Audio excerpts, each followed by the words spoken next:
Hello, welcome to Cleveland Knits. I'm going to talk about all things circular needles. That's what we're talking about today. So, I think circular needles are the best thing ever. I learned on straight needles and I very quickly got rid of them. And this is why. So, the first thing I'm going to explain is how they work. Most people, when you learn to knit, you're knitting something completely flat. And that means going back and forth and back and forth. So if this is your piece of knitting, this is your yarn that you're knitting, it just goes back and forth and makes up your flat piece of knitting. And that's fine. But edges are a bit difficult, and you'll notice this when you knit. Unless you're doing something like an I-cord edge, it's quite difficult to keep a really nice, clean, even edge. That's fine if you're gonna, on a scarf or something, if you don't want to put an edge, that's okay.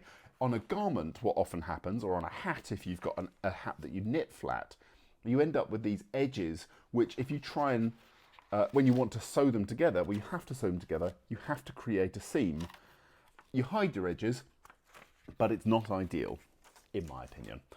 In circular knitting, what you're doing is you're constantly knitting round and round and round. So you've got a tube of knitting that you're creating, and your yarn just gets applied around and around and around to make this tube longer. And one thing to notice there is you're always knitting on the right side. You're always knitting on the outside, which, as we'll come on to, that's one of the nice things about it. So that's what circular needles allow you to do. They allow you to just continuously knit in a great big circle. It doesn't mean you can't knit flat. So I also do use my circular needles even when I'm knitting back and forth on a flat piece of work, because if you take something with a hugely long cable,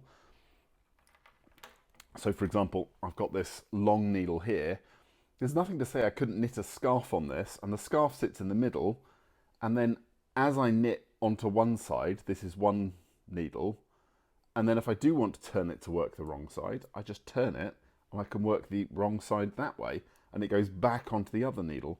Or we'll talk about different kinds of needles now. As on interchangeable needles, I can have two completely separate needles. So when you get circular needles, there are two main kinds. One is, as I just showed you, this is called a fixed circular, and the reason it's fixed is because the needle is connected to this long cable here, and it doesn't come off. It's fixed. Another option, and you see lots of these, is interchangeable circulars, and these are my favourite. So you tend to get them in sets, but you can buy them individually. This is one example of a really small set of very short needles, but they're separate from the cable. I've got other examples here, some colourful wooden ones. I've got metal ones as well, and all of these, they've got their advantages and disadvantages. But what I love about the separating them from the cable is that you can swap needles on and off super easily. So I've got cables like this in every possible length, from about 10 centimeters long up to, I think my longest is 1.5 meters long of just cable. And the reason I like that is because if I'm starting something that starts as a small circle but ends as a big circle, I'm not swapping needles at all. I can literally, when this needle might be, this cable might be too short for me, I can literally just take my needle, take the needle off the end, put it onto a longer cable, and just keep knitting. And then it works onto a longer cable and a longer cable. And an example of something where that does happen is this jumper, for example. I'm knitting a top-down circular yoke. So that starts with 120 stitches, but by the time I break the arms, this, as it happens, 640 odd stitches around the biggest point. So I'm working in a bigger and bigger circle all the time, so it's useful for me to be able to change cable as I go and grow with the work. So that's one reason I really love that. Another is that you may need to change needle sizes within your project. That happens, for example, at the start and end, and I quite like just being able to swap on and off the needle. And that's what you can do. So you get your cable which attaches your two needles like this, And then there's a little hole in here where you can put a key, and that just helps you unscrew and screw up your needle each time. And that's how you attach it. So one thing people worry about is, will your knitting fall off if it's on circular needles rather than straight needles? And I don't think that could be further from the truth.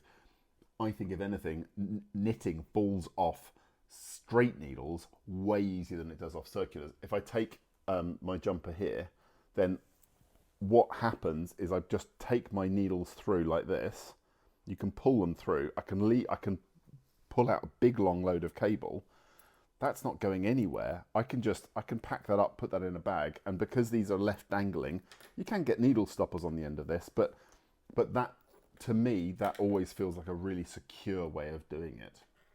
Another thing I really love about having this long cable is that when you end up with a big heavy project, actually the project, most of the weight sits on your lap.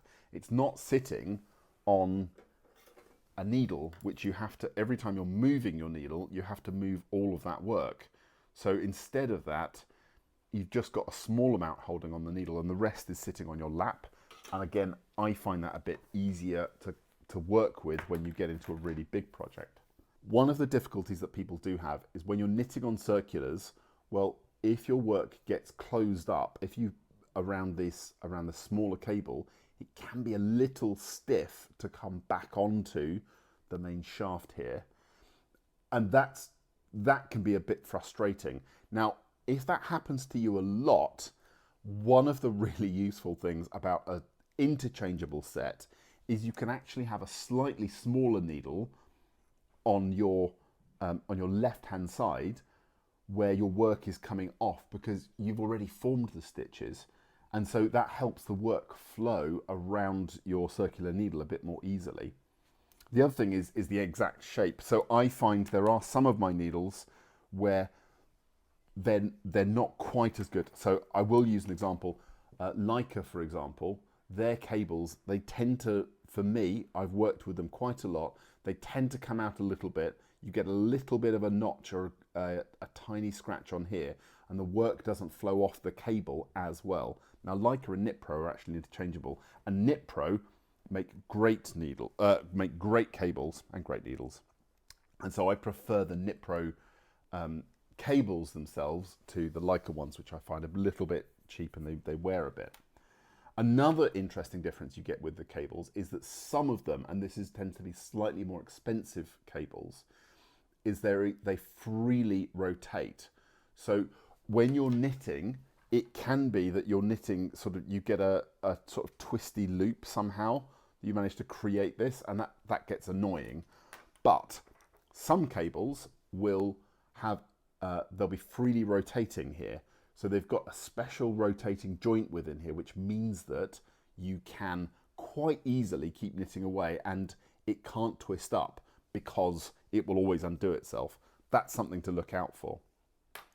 I also think it's much easier to knit cables and lace. Going back to how you hold these needles in your hand, I find it easier that I've got control of the whole needle and that I can use it to get into funny places when I'm knitting a cable or a lace work, rather than when I've got a big needle and I have to, by definition, manipulate loads more work as I'm moving it around to get a needle into a point, or it gets caught under me, whatever that is. So yeah, I find that slightly easier, and I just generally think it's just so much nicer and easier to have that full set of needles and the full set of cables around.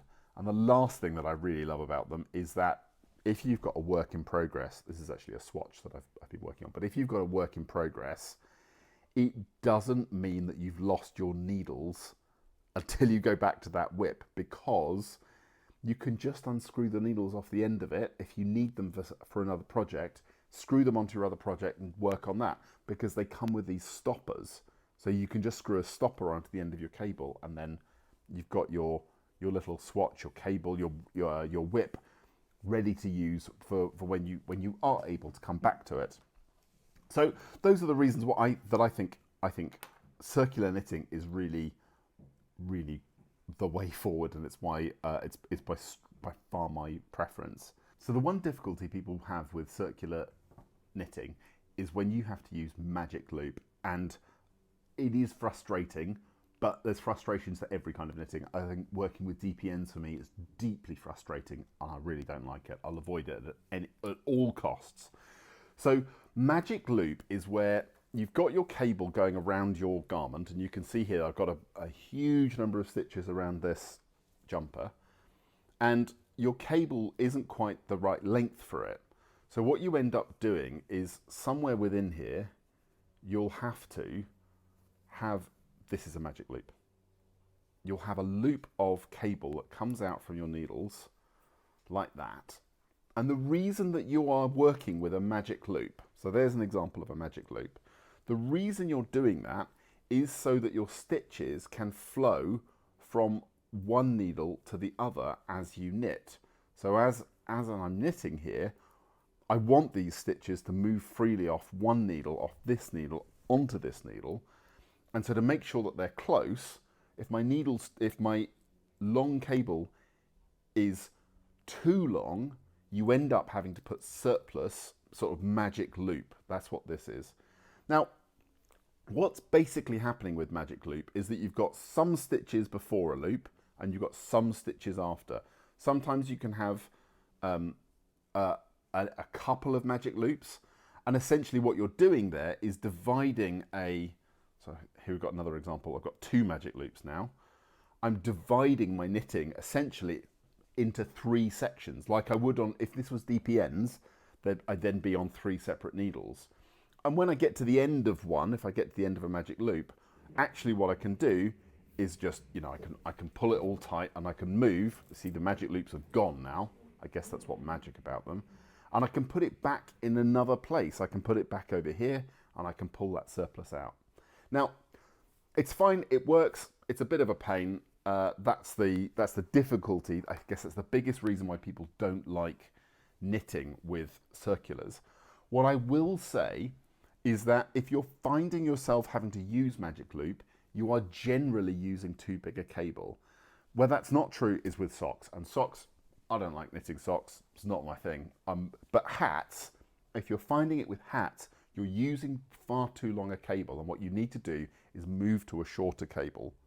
So I find the longest cable I can use for a hat for me, I've got a 58 centimeter head. So I want a hat that's going to fit 58 centimeters. My needles end to end cannot be any longer than 50 centimeters. So it's 58, goes down to 50. Ideally, I'll knit it on something that's 45 or possibly even 40.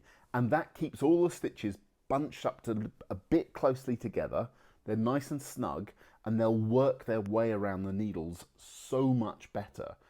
If I had that on a 70 or 80 centimeter cable, absolutely that will work. I could do it on a 1.5 meter cable. It would work, but I'd have to have one of these big magic loops sticking out the side, because when I'm knitting, the stitches need to be close so that they flow on and off the needles really well.